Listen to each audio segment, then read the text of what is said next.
Welcome to Match Fishing Masterclass. I'm here today with Ricky Richards, and there's a gentleman on now who drew this peg on Friday night and he had a nightmare. This is peg 16 at Dales at Bonehill Mill, and it's a recently developed peg. It's always been here, but it's not been fished for a long time. It was overgrown, and out in front of me there's a snag left in the water where the point of the peg used to end. It's been redug out, and there's a couple of nooks and crannies that I'm interested in, but they're all awkward to fish and awkward to get over.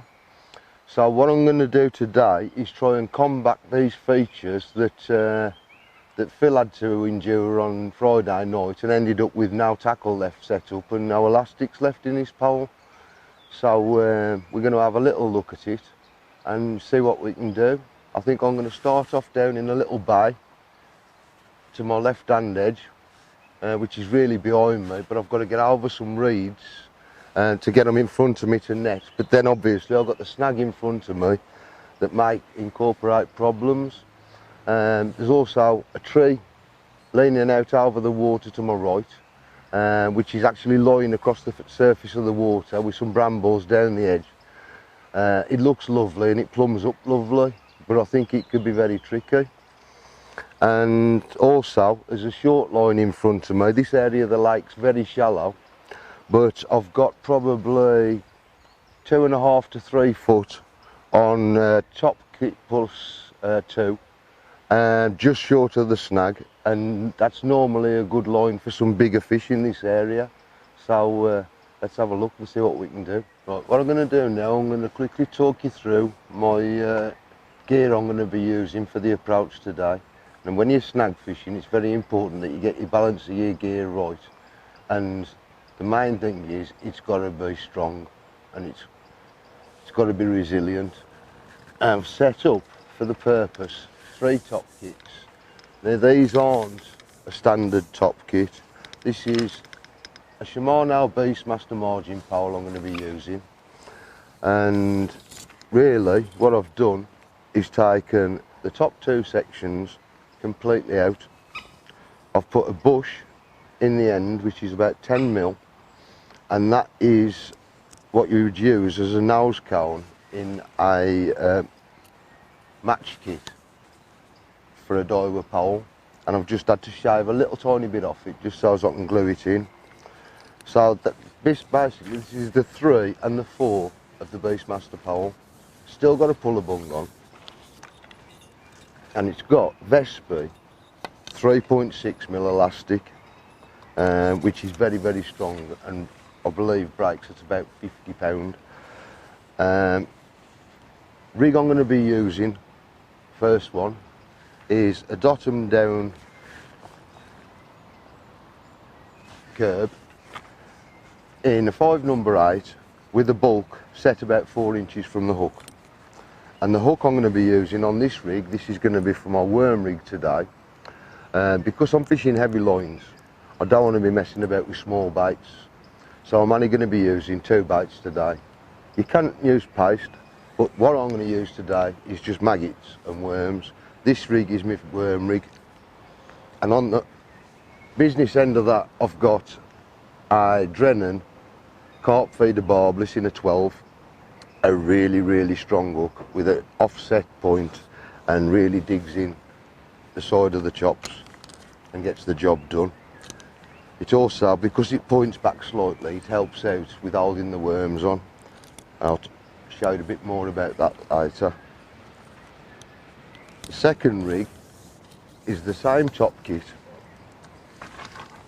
with the same elastic and the same float and the same bulk, but this time I've got on a band with a long hair, and this is going to be for my bunches of maggots, and this is a size 12 Guru SMWG with an L22 hook length and L25 main line. I can always boost that up if I needed to, but it should be alright. The third rig is a similar sort of top kit setup, the 3 and the 4, but I've only got the top one elasticated, and again that's with the Vespa 3.6mm elastic. And again on this one, because I'm going to be fishing worms, the same hook as before, the 12 Drennan and L25 Stroft with the bulk about 4 inches. That water there is a little bit deeper towards that snag, and because the snag's very close to where I'm going to be fishing, it's quite simple for the fish to swim straight into the snag. If you've got a lot of line or a lot of elastic for them to go at, then your chances are null and void. But if you can tighten things up and just put a bit of instant pressure on and stop them initially getting in the snag, that's going to give you half a chance. But you don't want your elastics and that to be so tight that you're just ripping out a fish or damaging fish or anything like that. Although it seems very robust, it's quite simple to use, and you can be quite steady on it without trying to break things and damage things. It's quite effective. So that's my tackle approach. The first thing about snag fishing is the fish are never too far away. So basically you haven't got to go stupid gung-ho with your bait because they're already pretty close over there. But you've still got to give them enough to entice them to take in your hook bait. Sometimes you can start off with a little tiny bit of bait or even none at all in these sort of pegs, and you'll get instant responses. It's pretty hot today, and I think the fish are going to feed quite heavily when they come. They might not come and stay very often, but when they come, they'll come in and they'll eat quite a lot in one go. So you've got to have a bit of bait left there. So my approach for today, I'm going to start it off with 2/3 of a pot, 250mm pot, and micro pellets, and that's it.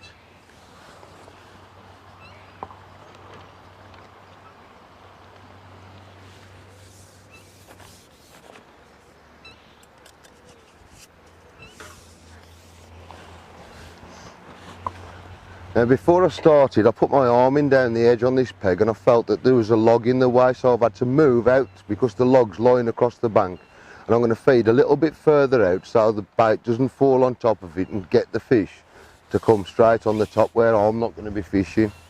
So I'm going out a little bit further with my bait than I'm going to fish.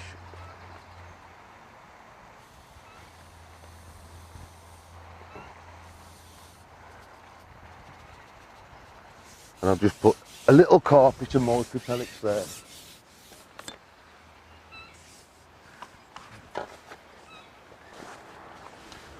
Right, now I've just fed my micros down the edge. And like I said, because I'm going to be using heavy gear, my target bait to start off with is going to be double worm. So literally just get 2 worms and hook them through the head of the worm. And I want the worms to be dormant, so you can slap them on the water and that'll stun them, but they do tend to fly off. So what I'm just going to do, I'm just going to strap my fingers down the length of the worms 3 or 4 times, and that will make the worms hang nice and straight, and so they don't jangle about and attract perch or fold over the hook. So that's very important. And I'm gently going to swing this around, and I'm not going to pass it over the top, I'm going to pass it over the bank, and I'm just going to lower that rig into the water there. And I think that might have been a perch bite, but it was definitely a response straight away.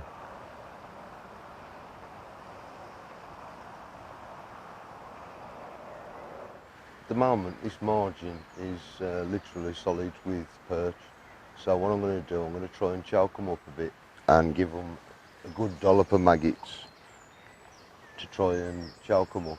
and help the carp settle quickly.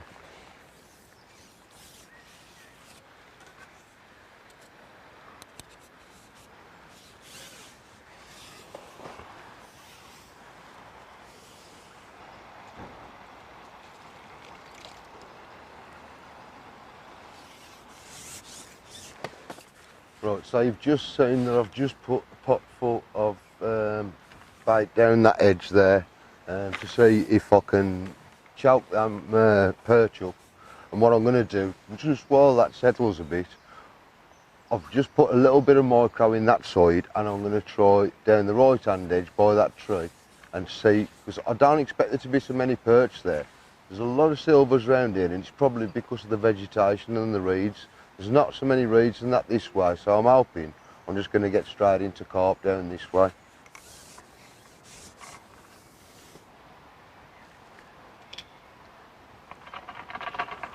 And there we go.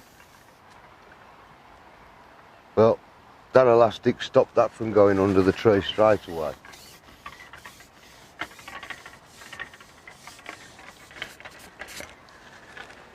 Nice and steady. Keep his head coming round. Nicely into the net. No problem at all with the snags.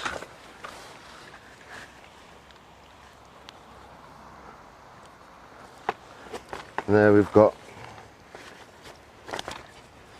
probably a £7 common. Didn't take long to get out. And no problem with the snags. So that worked well.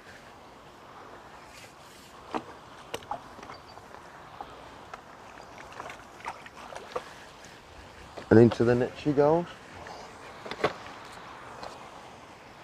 Okay, so I've just had that nice big common. So what I'm going to do now, I'm going to persevere with that side for a bit. And what I'm going to do, I'm going to put a pot over the top. Now for this purpose, because of the thickness of the top kits, I'm using the Preston Innovations paste pot. And that fits nicely where your normal toss pot would fit. And I'm just going to feed micros. So I'm just going to put a toss pot of micros, stay with a bunch of maggots, which is a nice big bunch of maggots, and I'm going to go back in the same place as I've just had that one, and hopefully we'll get one a bit bigger.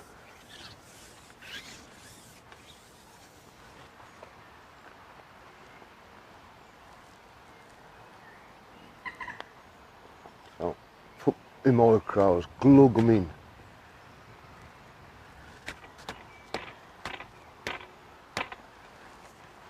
Into the peg and just drop my rig over the top, and hopefully we'll get the same response.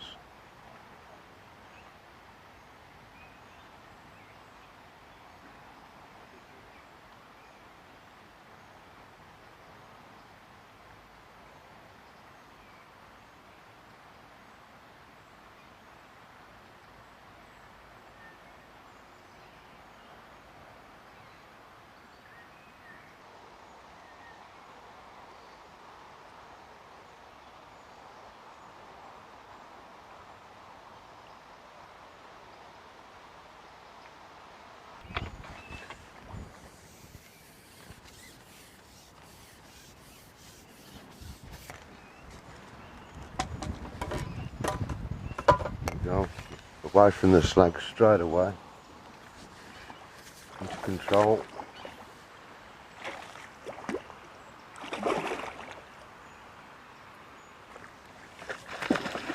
And nicely into the net.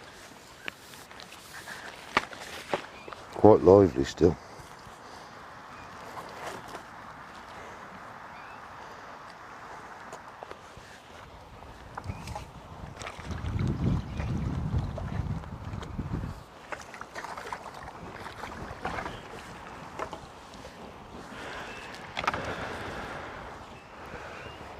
Well, it looks like there's a storm on its way, so I think I'm going to put my coat on.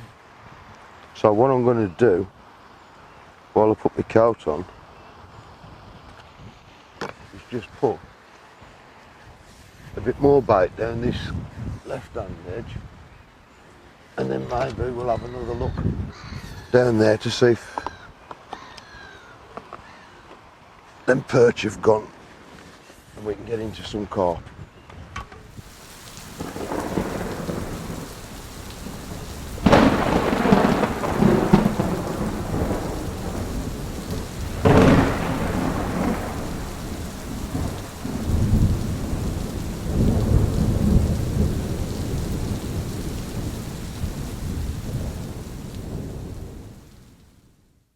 Right, we've just had the mother of all storms, so myself and Ricky had to retreat for a short while for the purpose of the equipment, because he weren't doing his camera a lot of good. So now we're going to hopefully go back in and crack on from where we was before and get straight back into some fish.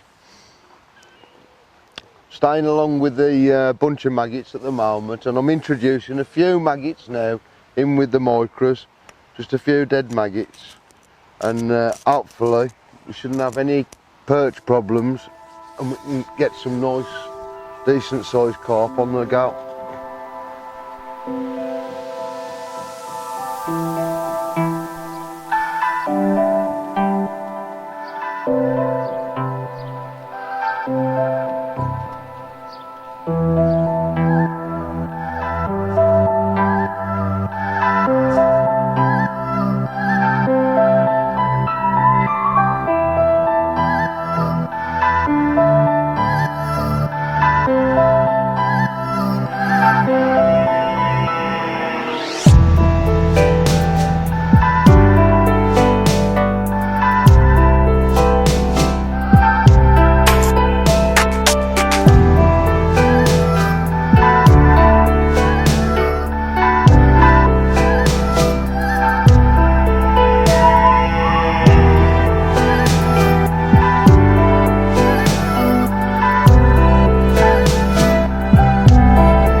We've caught a few fish now, and what I'm just going to do is talk you through a little bit more about snag fishing.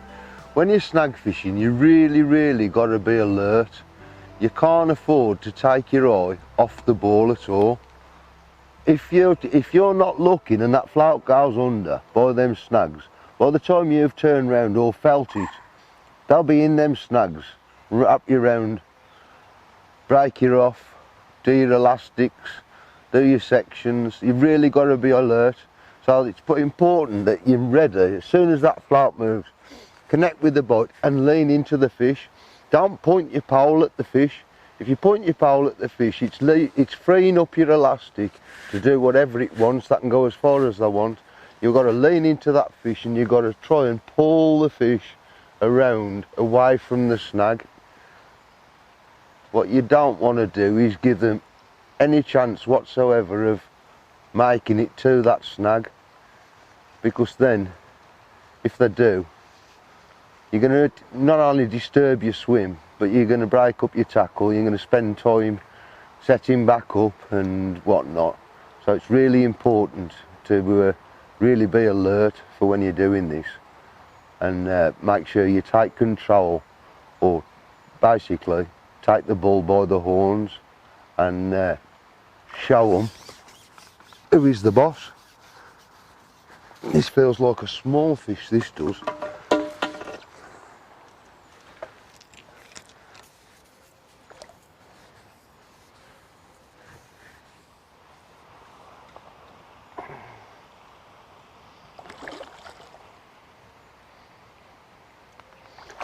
Another thing with snag fishing is you do tend to get a lot more smaller fish living around the snags, because it's cover for them. In a lot of places, when you've got smaller stocks of fish and you've got predatory birds and things, they will hide in the cover away from cormorants and such. And so you do tend to get a lot more smaller fish. The stamp that I'm catching at the moment for this venue is quite small, and it's probably because of that, because literally there's a lot of small fish live around these snags, and they're the ones that cause you the damage. Them are the ones that everybody says, oh, that was a big one, I've just lost.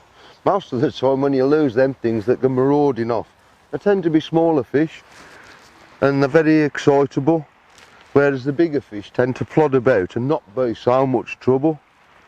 But obviously there's always an exception to the rule, and that will make you look a fool. Even if you've done it 1,000 times before. But like I say, it's very important to get this gear right. Get that balance right with your elastic. It's not harsh, it's nice and soft, but because of the power in the elastic, it's giving that cushion just to stop them fish from making it to the snag straight away. Right, so we've had a few down that right hand edge, and as you might have noticed some here, that I haven't, even though I have got a puller bung fitted in this kit, I haven't had to use it yet, and that just proves that the elastic balance is absolutely perfect. What I'm going to do now, I'm going to have a look back on this original line and see if them perch have gone away, and see if we can get anything of any better stamp. To be honest, I'd like to catch a couple of big fish for you.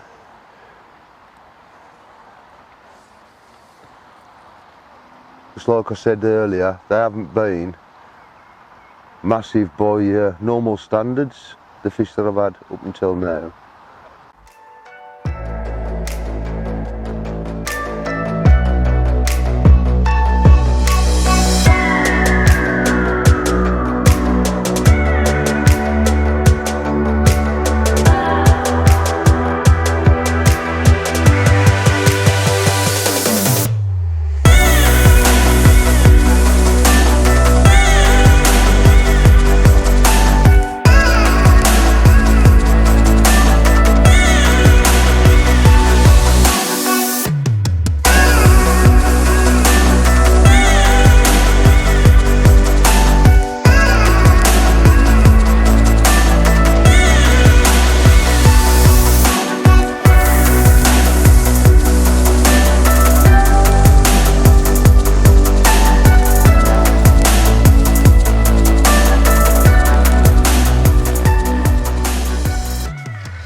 That's a lovely fish to end the day on.